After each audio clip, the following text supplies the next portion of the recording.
Kompleto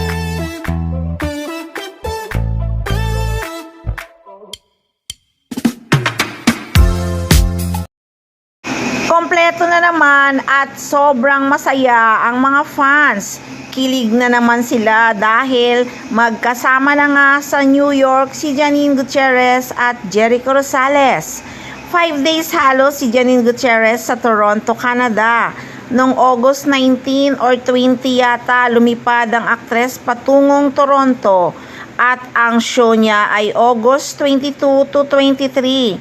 Halos 5 days nga ang aktres sa Canada, kaya miss na miss nila ang isa't isa.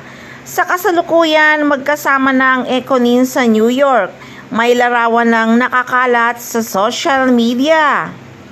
At dahil nga itong kauna-unahang nag-show si Janine Gutierrez sa Toronto, Canada, ngayon lang din nalaman ng mga fans na may kapatid pala si Eko sa Canada.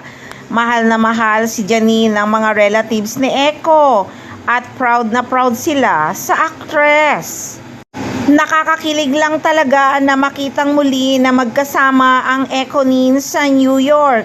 Grabe no, kakilig-kilig. Mukhang miss na miss talaga nila ang isa't isa.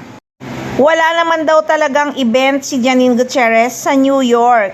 Nandun siya para intayin si Eko. 5 days lang silang naghiwalay pero miss agad nila ang isa't isa. Nakakakilig lang talaga. Parang mag-a-advance celebration yata sila sa kanilang 2nd year anniversary dahil sa September 5 dadalo si Eko sa Manila International Film Festival. August 28 pa lang ngayon, napakahaba pa ng araw para mag-advance celebration ng Ekonin sa kanilang 2nd year anniversary. At pagbalik nila ng Pilipinas ay magiging busy naman talaga si Janine Gutierrez dahil ipalalabas na nga ang kanyang teleseryeng Balaraw sa Netflix. So yan nga ang updates ng Ekonin guys, magkasama na sila sa New York sa kasalukuyan.